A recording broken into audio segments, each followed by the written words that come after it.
How are you all doing tonight? My name is Bigbobbedboi, and welcome to a Hunter's Guide to Phase 5 BIS.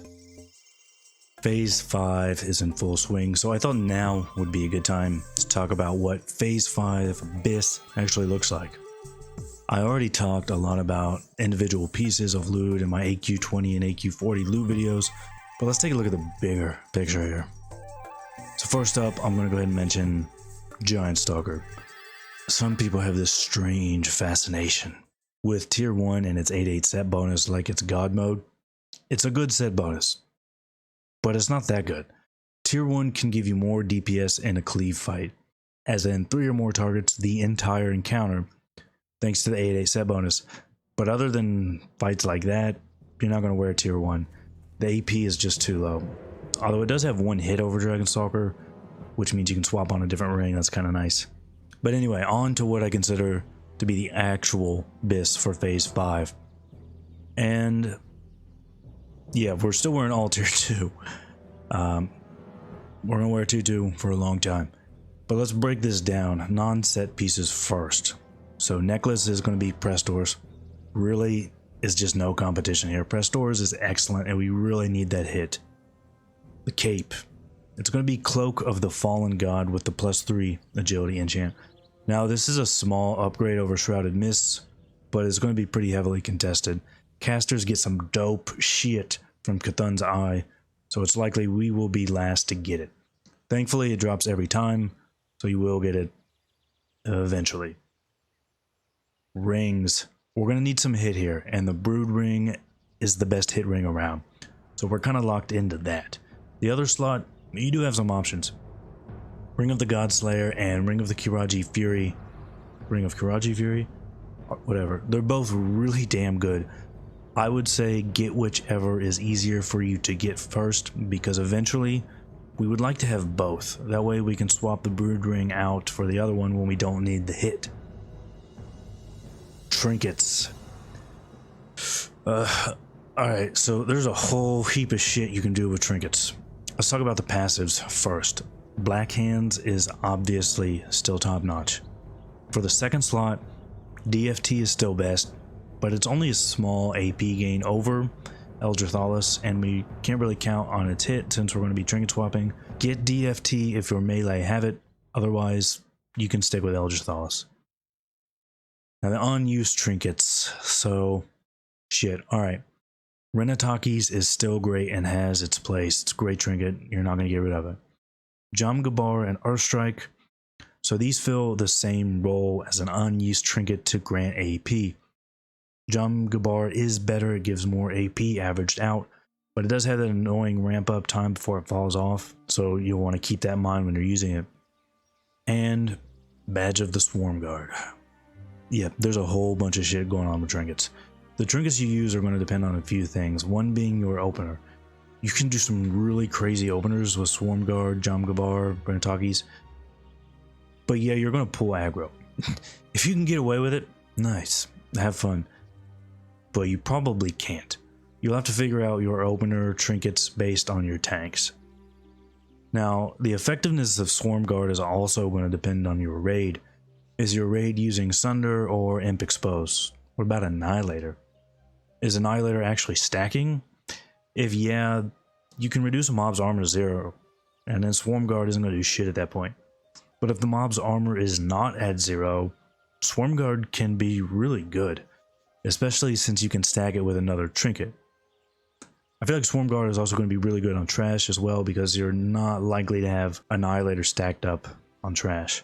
Plus some other armor debuffs are probably going to get pushed off on trash where they wouldn't be pushed off on a boss. But let's move on to weapons now. So for stat sticks, as I mentioned in the AQ40 video, Silithid Claw is our best one-hander. It gives a tiny AP boost over Warblade of the Hakari. For your offhand, Fang of the Faceless is still best. If however you were still playing LR, Brutality Blade works too, giving you that 9 agility instead of straight AP. If you aren't LR, it's still really close, but it's easy enough to get Fang of the Faceless. And it glows black, so it looks cool. Use it. There's also the Blessed Kiraji Pugio. Pugio. This fucking thing. A drop in 12 AP for one hit. Now that sounds nice. With that, you can swap out the hit ring, but yeah, this dagger isn't going to be easy to get. Swapping out the rings and trying other swaps out, the best I could get from using this fucking thing over Fang of the Faceless was 0.55% crit gain at the 12 AP loss. That is a gain for sure, but pretty difficult to achieve, so it's great if you can make it happen, but otherwise I wouldn't stress too much over it. Of course, we will want plus 15 agility on both weapons. What about that melee weaving though? I went over that quite a bit in the AQ40 loot video as well. Barb is going to be your best weapon for melee weaving. It's about the same melee damage as Ashkandi while giving much better stats. Phase 5 also brings the plus 25 agility to two-hand enchant, so we can finally use that instead of depressingly using plus 15 agility on two-handed weapons. I also talked a little bit about Soul Edge, Dark Edge of Insanity, and it is good, but in most cases Barb will beat it out because of the much better stats. If you're an orc, there are some cases where it will beat out Barb, although not all the time. But you probably want one for PvP and the looks anyway, right? I mean, it's Soul Edge and ranged weapon, so yeah, it still has Rethul. Now, some people will say they can get Larva of the Great Worm to sim higher. I don't think that's right. You can get it to show up as higher damage on your character sheet, but that doesn't mean it's going to actually do more DPS. Getting it to sim higher, I've not been able to reproduce that.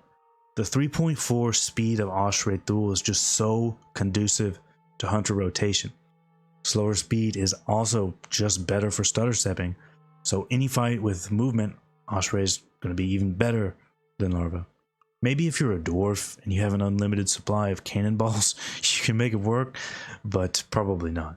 It is a big upgrade over Rock though, so you're still rocking Rock, get the AV ammo pouch and use this disgusting, gross, unacceptable looking gun. Okay, now let's talk about armor. I'm just going to move through this real quick since it's all Dragon Stalker, but helm, Dragon Stalker with Falcon's Call. Shoulders, Dragon Stalker with the ZGAP enchant. Chest, Dragon Stalker with plus 4 stats. Bracers, Dragon Stalker with plus 9 stam. So I like to take plus 9 stam on bracers. There's enough raid-wide damage going on now that I think it's worth it. If you don't, you can just get the plus 1 agility. It's not a big deal. Gloves, Dragon Stalker with plus 15 agility enchant. It's an expensive enchant, I know. Deal with it. Belt, Dragon Stalker. Legs, Dragon Stalker with Falcon's Call. And boots, Dragon Stalker with plus 7 agility. So let's talk about Dragon Stalker. Why do we still want to use Dragon Stalker? Well, sadly, it's just still the best in almost all cases. It has good all-around stats, and the set bonus is strong, scaling really well with multiple hunters. So to me, what we're looking at here is BIS for Phase 5. Take it in. But yes, there are a few cases where you might not want 8.8 DS. One is if you have the rank 12 PvP gloves. 4% bonus to multi-shot from one piece of gear is just too good to pass up. I've seen a lot of people like to wear those with PvP helm and shoulders for that set bonus, and then like Striker's chest and some other non-set pieces. That's totally fine, and it is worth doing if you already have the rank 12 gloves. The only other situation would be if your raid leader is very strict about the 8.8 DS debuff. If they're just not having it, well, tell them to lick your nuts, because hunters are the master race and find a new guild. If that doesn't work, there are a few pieces you can swap out and not lose too much. Strikers as a set still isn't that great. It's okay for like farming a little bit in PvP. It's also really hard to get a lot of those pieces, since for other classes, tier 2.5 is a big upgrade over their tier 2. But some of the individual pieces are not that bad, like the chest. It does kind of suck to lose nature resistance in AQ, but there's no hit loss, no crit loss, and you do gain a few agility with a huge stamina gain compared to Dragon Stalker. So the chest is pretty good. The helm, it's not as big of a difference compared to Dragon Stalker, but it is a small upgrade. I probably wouldn't wear any of the other pieces. Dragonstalker legs are really, really good, and the boots aren't anything that amazing. But Osirian's Binding. Now this is a very nice belt. You can toss it on over the Dragonstalker belt and then swap out the hit ring. That would let you wear Kiraji, Fury, and Godslayer. Nice. Compared to Dragonstalker, this is a gain of like 6 attack power, but you do gain like 0.7% crit. That's not enough to beat out the 8/8 set bonus, but if your raid leader is busting your balls, do what you gotta do, I guess. You can drop more Dragonstalker for stuff like Veclor's gloves or the Striker's boots, but I probably would not. The 5-piece Dragonstalker bonus does give your pet some survivability, and a dead pet is a pretty big DPS loss. So that is going to be it on my take for Phase 5 BIS. But I'd love to hear your take on it, so leave me some comments. And I hope this video helped you out. If it didn't, well, subscribe and watch my other videos anyway. Speaking of subscribe, if you enjoyed the video, hit that sub button because I have more hunter-related content coming. Subs are a big part of making the channel grow. I really do appreciate each and every one I get. I'm actually very close to 1K subs, and I'm really looking forward to that milestone. I do have some other hunter videos in the pipeline I'm really excited about, but they will probably take a few more weeks, though I do have another WoW video coming in next week. Look forward to that one, yeah. But that is going to be all for this one. I really appreciate you all watching, and I will see you all for the next one.